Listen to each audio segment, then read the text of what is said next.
Você já se sentiu com aquele branco terrível, aquele silêncio interminável durante uma conversa? Se sua resposta foi sim, este vídeo é o que você estava precisando ver para aprender 4 dicas que podem te salvar dessa situação. O primeiro assunto que pode ser utilizado em uma conversa é falar sobre família. Todo mundo tem algum tipo de família. Eles são parte integrante de nossas vidas. Eles são as primeiras pessoas que conhecemos e, por esse motivo, têm um lugar especial em nossos corações. Estudos descobriram repetidamente que quando as pessoas compartilham assuntos relacionados à família com estranhos, eles se sentem significativamente mais próximos deles depois. Agora, o principal problema em falar sobre família é que às vezes pode soar muito invasivo. Então o truque é você falar de uma forma que o tema surja naturalmente. Aqui estão 2 maneiras de fazer isso. A primeira é falar sobre sua família primeiro. Digamos, por exemplo, que você está em uma festa e você está falando com alguma garota, e você percebe que há um cara muito barulhento e animado na pista de dança. Você poderia dizer algo assim: "Você está vendo aquele cara ali? Ele realmente me lembra do meu irmão mais novo, que está sempre cheio de energia e não tem medo de se soltar. Eu sinto que os irmãos mais novos são sempre assim. Você tem algum irmão?"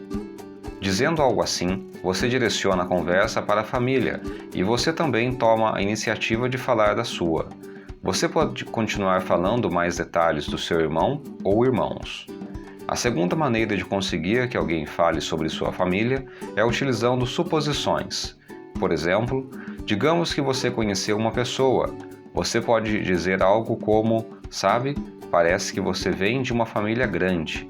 Suposições como esta realizam 2 coisas. Elas criam um senso de curiosidade, levando a perguntas como: por que você acha que eu venho de uma família grande?" Às vezes, elas também fazem com que o ouvinte corrija a sua afirmação. Talvez eles não venham de uma família grande e eles comecem a falar sobre isso. Ou talvez eles venham de uma família grande e eles entram em detalhes sobre isso. O segundo tema é sobre ocupação. Dizem que 45% de nossas vidas são gastas em nossa ocupação. Seja na escola ou no trabalho, ela representa uma grande parte de nossas vidas. Falar sobre a ocupação de alguém é algo muito comum. Por ser considerada uma conversa superficial, você provavelmente já ouviu falas como "qual é a sua profissão?" dezenas de vezes antes. A chave para falar sobre ocupação não é insistir nessas questões de nível superficial. Em vez disso, pule rapidamente para uma conversa mais profunda. Por exemplo, digamos que você esteja em um encontro e você pergunta o que ela faz para viver. Ela responde: "Sou professora." Muitas pessoas cometem o seguinte erro. Elas dizem: "Ok, que matéria você ensina?" Ou "Ok, em qual escola você ensina?" Ou "Ok, quantos anos têm as crianças que você ensina?" Quando você faz pergunta após pergunta, você entra no que é chamado de modo de entrevista, algo muito desconfortável. O que você deve fazer é adicionar um comentário antes de fazer outra pergunta. Por exemplo, digamos que ela diga: "Sou professora." Você poderia dizer algo como: "Nossa, você sabe, quando eu era mais jovem, sempre quis ser professor." Há algo sobre ensinar outras pessoas que é muito gratificante. Dizendo algo assim, você está adicionando um pouco sobre o que você sente sobre a ocupação antes de fazer a próxima pergunta. Isso leva a tópicos significativamente mais profundos do que "em qual escola você trabalha?" Ao começar uma conversa, falar sobre ocupação primeiro geralmente é a melhor aposta. Isso ocorre porque dos 4 tópicos, a ocupação é a que mais se fala. As pessoas se sentem extremamente à vontade para falar sobre isso. O próximo tema é sobre um interesse ou hobby. Todo mundo tem um.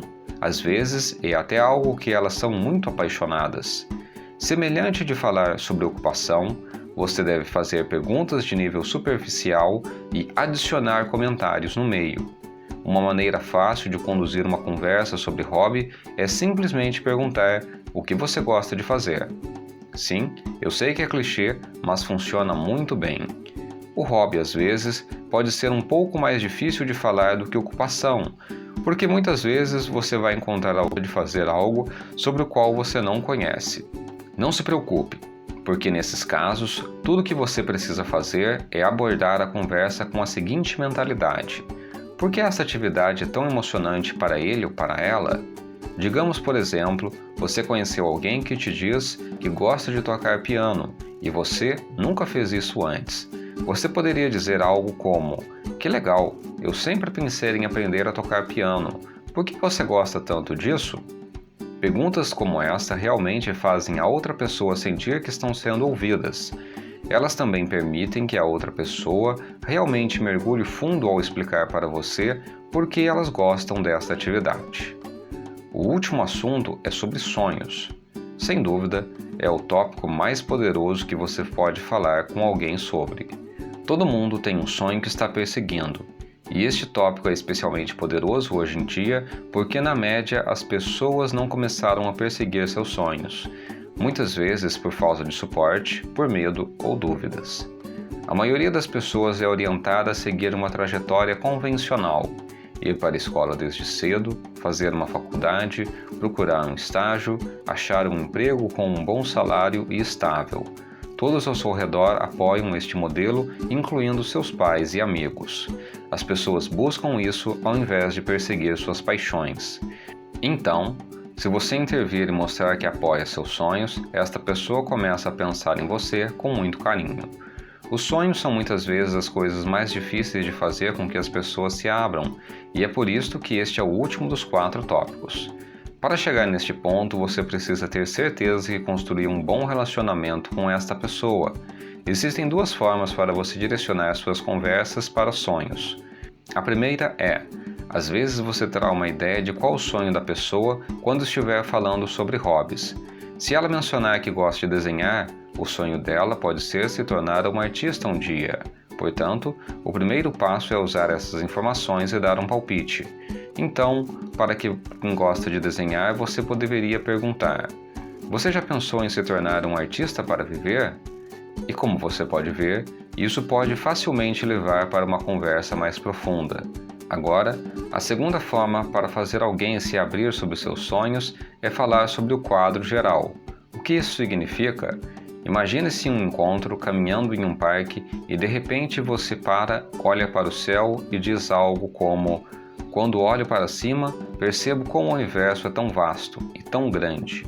Eu sinto que nossas vidas têm mais significado do que apenas trabalhar das 8 às 6. Você já sonhou em realizar algo maior do que você está fazendo agora? Sim, é super extravagante, mas novamente funciona. Ela direciona a conversa para os sonhos. E aí está, estes são os 4 tópicos que você pode utilizar para garantir suas conversas fluindo. Se este conteúdo te ajudou de alguma maneira, deixe seu like, comente e se inscreva no canal. Tchau!